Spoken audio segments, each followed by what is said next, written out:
இன்றைக்கான mini vlog பார்க்கலாமா? எங்கள் ஊர் பக்கம்லாம் சீர்வரிசை தட்டில் கண்டிப்பாக இது இல்லாமல் இல்லவே இல்லைங்க. பூரியா எப்படி செய்கிறதுங்கிறது பார்க்கலாம். இதுக்கு சோமாசுன்னு சொல்லுவாங்கன்னு நினைக்கிறேன்.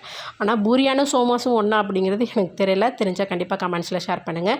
இப்போ ஒரு கடாய் நல்லா ஹீட் ஆனது கண்டிப்பாக கசகசா சேர்த்துக்கணும். கசகசா சேர்த்துட்டு கலர் மாறிடக்கூடாது, கசக்க ஆரம்பிச்சிடும். பொட்டுக்கல்ல மல்லாட்டா பயிறு விருப்பம் இருந்தால் சேர்த்துக்கோங்க, இல்லைனா ஸ்கிப் பண்ணிக்கலாம். சேர்த்துட்டு இது ரெண்டுமே லைட்டாக கலர் மாறி வந்ததுக்கப்புறமா 2 தேங்காய் துருவி வச்சுருக்கேன். மிக்சியில் சேர்த்து அடிக்க வேண்டாம், கையால் துருவணும் அப்படின்னா தான் டேஸ்ட்டு சூப்பராக இருக்கும். இது கூட முந்திரி திராட்சை நெய்யில் வறுத்துமே சேர்த்துக்கலாம். நான் இன்றைக்கி அதை சேர்க்கல. இது அப்படியே கம்ப்ளீட்டாக ஆறட்டும்.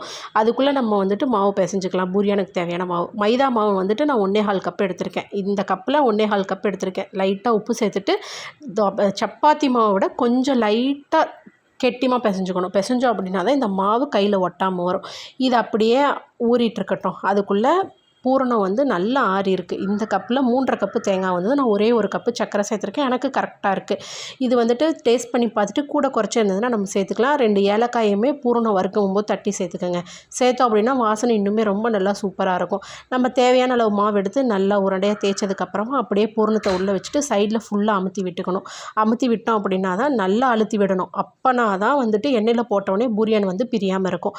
நான் சைடில் ஃபுல்லாக அழுத்தி விட்டதுக்கப்புறமா ஃபோக் எடுத்து நல்லா குத்திக்கிறேன்.